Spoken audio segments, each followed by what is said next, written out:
Shalom Bapak Ibu Saudara yang terkasih dalam Tuhan yang di rumah. Saya menyapa kita sekalian pada pagi hari ini.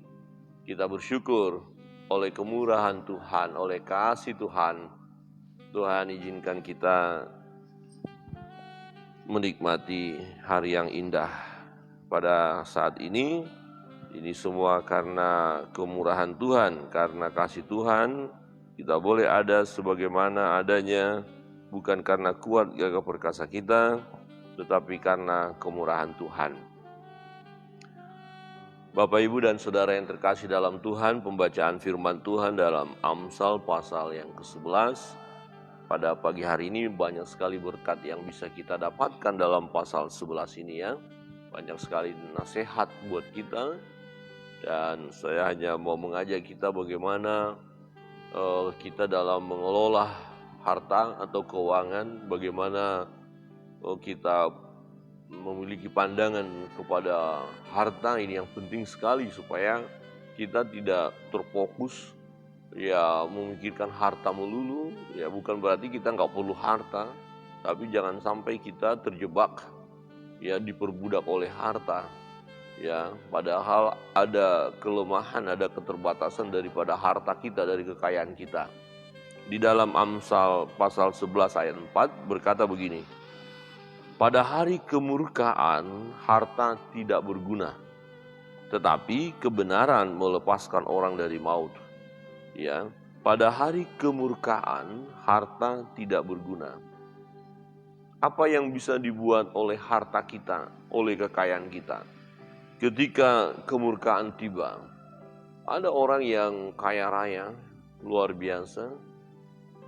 Ya, dia punya segalanya, tetapi ketika hari kemurkaan tiba, hartanya tidak bisa berbuat apa-apa. Dan sangat ironis sekali juga hartanya habis. Misalnya terjadi tsunami, habis semua.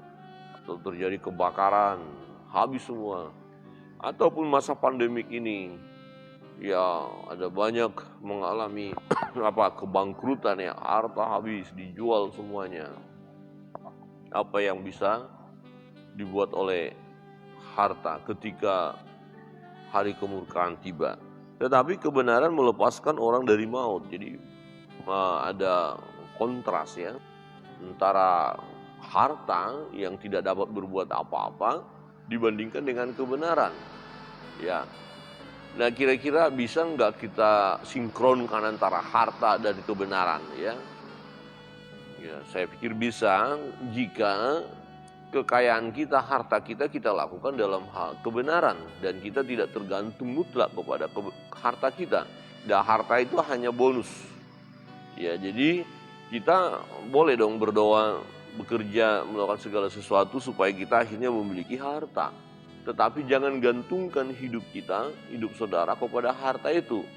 Sebab harta itu sebenarnya tidak dapat berbuat apa-apa pada hari kemurkaan.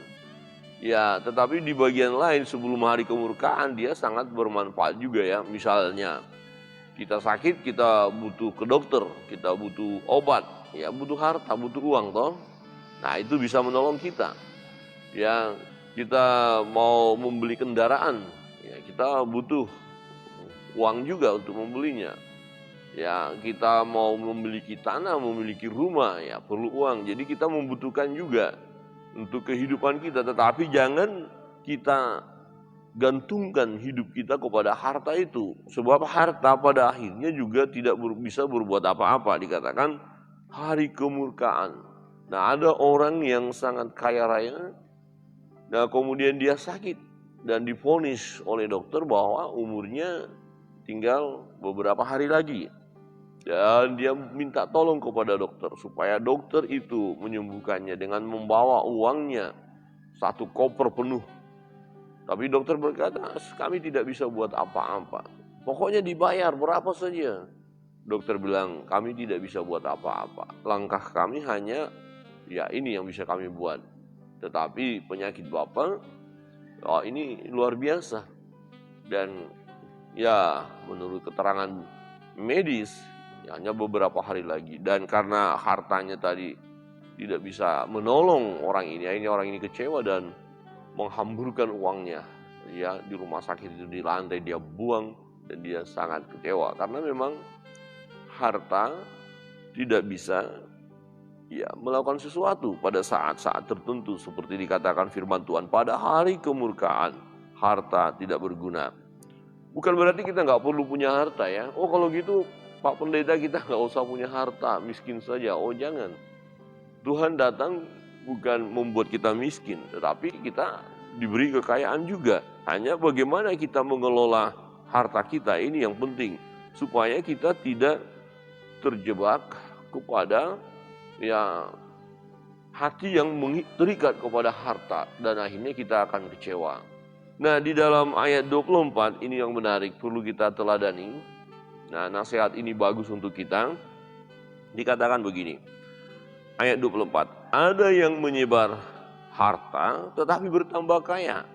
Ada yang menghemat secara luar biasa namun selalu kekurangan. Jadi yang pertama, kita punya harta, jangan kita menggantungkan diri kepada harta sehingga kita menjadi pribadi yang pelit. Yang di sini katakan menghemat secara luar biasa, artinya pelit amat sih gitu ya. Jadi hanya untuk diri sendiri. Nah kalau saudara dan saya diberkati Tuhan, kita harus menjadi berkat. Jadi nggak ada masalah tentang kekayaan itu, tentang harta itu. Sebab itu akan bisa kita gunakan untuk memuliakan nama Tuhan. Nah ketika kita diberkati, saudara kaya, saya kaya, kemudian ada orang yang miskin, ada orang yang tidak punya apa-apa, kemudian kita membagikan apa yang kita punya, dia akan berkata, puji Tuhan, terima kasih, syukur. Syukur. Jadi Tuhan dipuji. Jadi kita buat harta kita, kekayaan kita untuk kemuliaan Tuhan, dan bahkan orang lain memuliakan Tuhan oleh karena harta kita. Itu yang harus kita lakukan. Jadi harta sangat perlu kita miliki.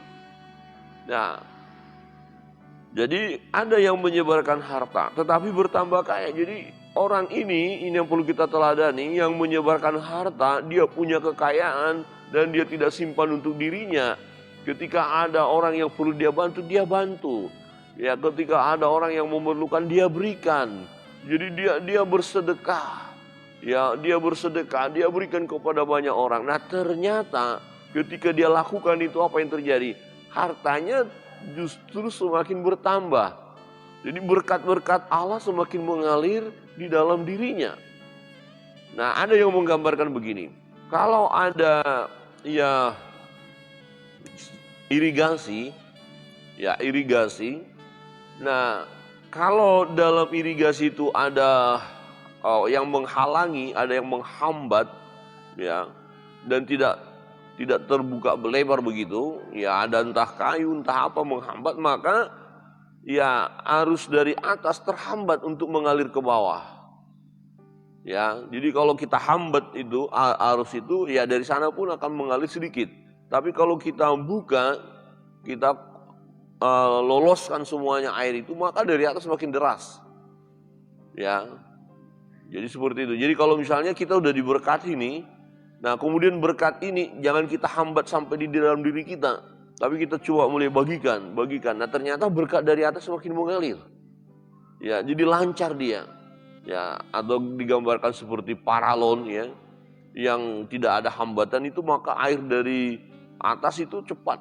Tapi kalau sudah ada yang menghambat ini susah, mampet dia. Jadi berkat dari atas pun mampet. Jadi kalau kita tahan berkat itu hanya untuk diri kita saja, memperkaya diri saja, tidak peduli kepada orang lain, nah justru itu tidak akan membawa kepada kemuliaan nama Tuhan. Dan dikatakan ada yang menghemat secara luar biasa namun selalu kekurangan. Loh, saya kan sudah menabung, saya sudah hemat sekali.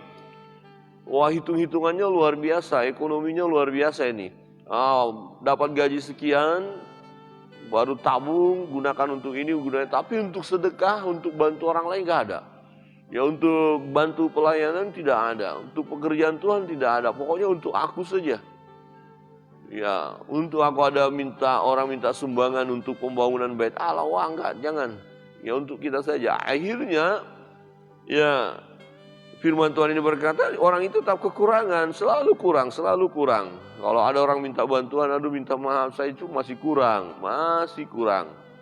Nah, orang ini mengikatkan dirinya kepada harta. Nah, padahal harta itu tidak akan bisa menyelamatkan dia pada masa kemurkaan. Saudara yang terkasih dalam Tuhan, kalau saudara diberkati oleh Tuhan, hendaklah menjadi berkat, alirkan, maka kita akan semakin diberkati. Jangan menghemat secara luar biasa. Kata ganti dari menghemat secara luar biasa ini sebenarnya pelit. Coba lihat kiri kanan dan katakan, jangan pelit. Jangan pelit. Jangan pelit-pelit amat sih gitu ya. Jangan pelit. Yang di rumah, halo, jangan pelit. Tetapi kan uang saya cuma sekian. Aduh gimana ya, ada yang harus kita bantu nih. Ada butuh uang suka duka nih. Ada yang harus kita berikan kepada seseorang, ada tali kasih nih. Ada, wah ikut banyak sekali nih. Aduh nanti saya nggak punya uang lagi, gimana nih? Biarin aja, nggak usah kasih. Hati-hati, padahal selagi kita punya, mari berbagi. Ya, perhatikan ayat 25. Siapa banyak memberi berkat, diberi kelimpahan. Siapa memberi minum, ia sendiri akan diberi minum. Siapa menahan gandum, ia akan dikutuki orang. Tetapi berkat turun di atas kepala orang yang menjual gandum. Jadi siapa memberi berkat, diberi kelimpahan. Nah ini rahasia. Jadi semakin kita mulai berani berkorban, berani memberi, berani menolong orang lain, kita akan diberi kelimpahan. Amin. Loh, tapi kan uang saya jadi kurang. Iya, betul, jadi kurang. Yang tadinya kita punya uang 500, kita berikan ke orang lain 100, kan ya berkurang dong jadi 400. Iya, betul, berkurang 400. Tetapi apakah Tuhan tidak bisa menambahkan lagi? Apakah Tuhan tidak bisa memberkati lagi? Ya, Tuhan bisa berkati. Kadang-kadang yang terjadi begini, kita korbankan 200, Tuhan kasih 2 juta. Nah, rupanya tadi 10% yang kita beri, hanya 10% dari apa yang akan Tuhan berikan kepada kita. Artinya gini, saya tidak tahu bahwa Tuhan akan memberikan sesuatu kepada saya. Jumlahnya saya nggak tahu.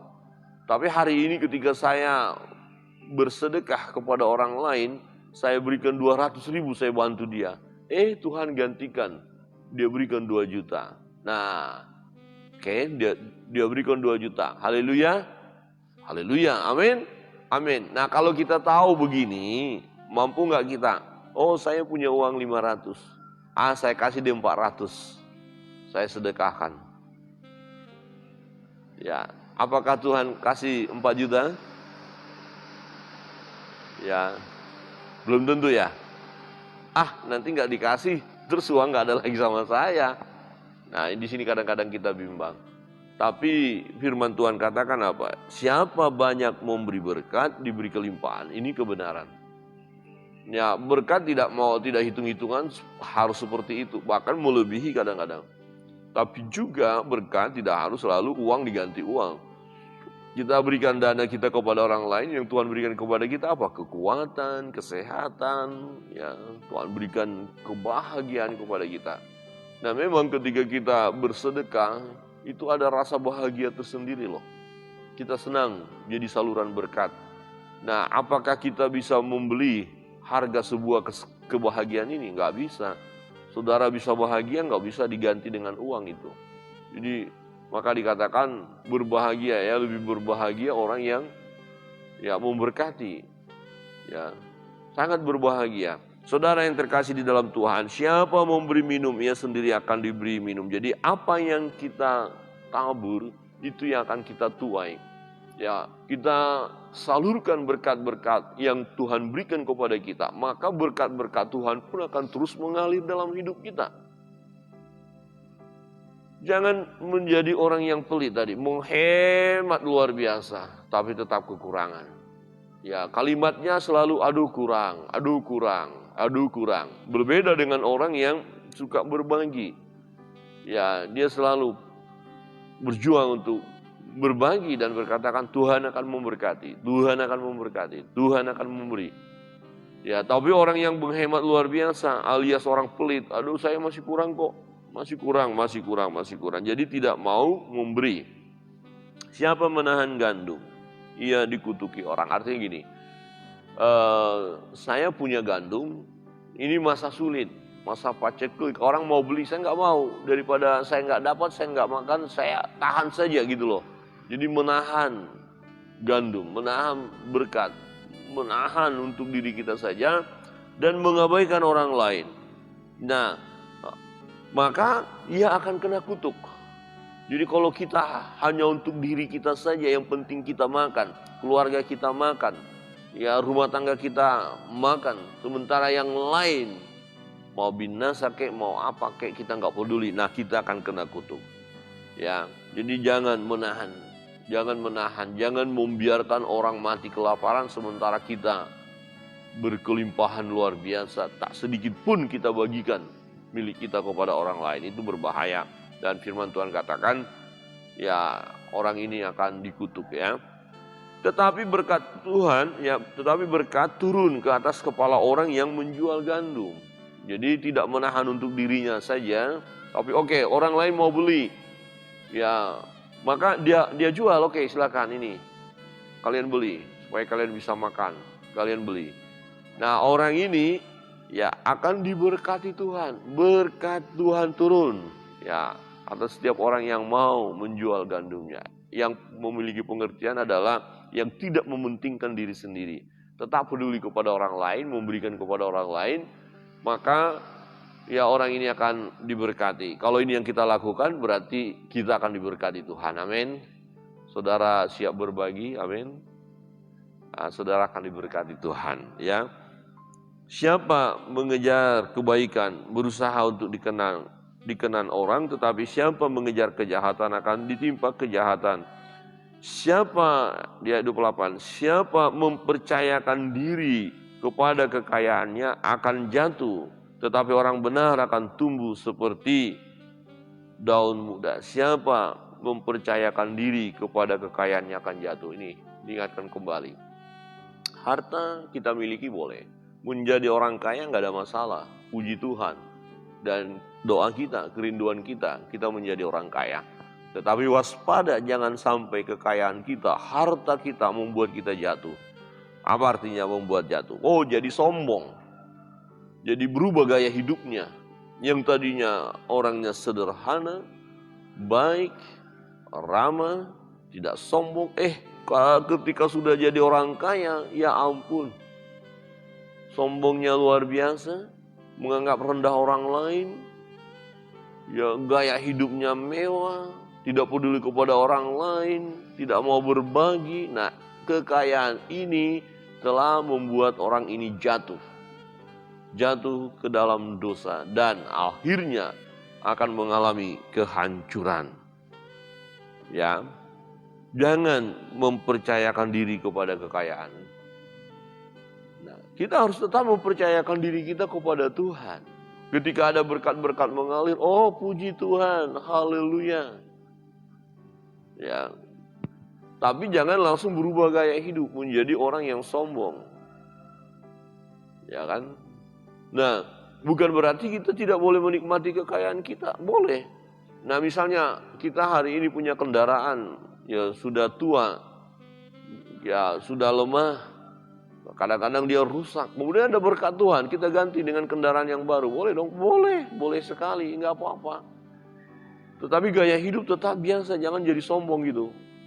Ya kendaraan kita bagus, lebih bagus lagi, boleh, karena itu kebutuhan kita. Yang tidak boleh adalah terjadinya perubahan gaya hidup kita. Ya kita jadi sombong, menganggap orang lain yang misalnya kendaraannya masih ya tua, kita anggap dia nggak ada apa-apanya. Kita jadi orang hebat karena kendaraan kita bagus. Oh rumah kita sangat sederhana ini, boleh direnovasi? Nggak boleh, bagus, renovasi saja. Buat lebih bagus, tapi jangan berubah gaya hidup. Ya gaya hidup tetap sederhana. Ya baik, ramah kepada orang lain, jangan menjadi orang sombong. Gara-gara rumahnya sudah bagus sekali, ya, lantai 3, semua lengkap di dalam, ya kendaraan bagus, kemudian mulai sombong. Nah, kekayaan akan membuat dia jatuh. Saudara, ketika kita sudah diberkati Tuhan, oh kita memuji Tuhan. Amin, saya mau menjadi orang yang sangat kaya, diberkati Tuhan. Ya, tetapi jangan sampai kekayaan itu membuat saya jatuh, itu saya tidak mau. Nah, untuk itu apa yang harus kita lakukan? Ya tetap percaya kepada Tuhan. Ya tetapi orang benar akan tumbuh seperti daun muda. Jadi posisi kita sebagai orang benar yang setia kepada Allah, yang takut akan Tuhan, yang terus beribadah kepada Allah, terus kita lakukan.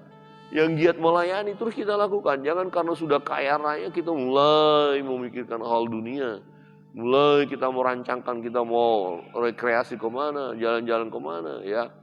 Rekreasi boleh, tetapi kalau hanya itu saja jadi program hidup kan membuat kita jatuh. Ya waktu rekreasi untuk keluarga perlu, tetapi waktu pelayanan juga, waktu untuk melakukan kegiatan sosial yang lain juga harus. Jadi kita isi kehidupan ini dengan cara yang benar. Saudara yang terkasih dalam Tuhan, ini satu peringatan, jangan mempercayakan diri kepada kekayaan. Ada orang yang mempercayakan diri kepada kekayaan begini, dia merasa benar-benar hidup kalau uang di kantong masih banyak. Nah ini mempercayakan diri kepada harta. Jadi kalau isi kantongnya itu masih banyak uang, dia wah wajahnya ceria, kalimatnya kalimat yang bagus ya, semangat. Tapi coba ketika di kantongnya sudah nggak ada uang, waduh cemberut, marah-marah. Ya di sini nggak ada ya.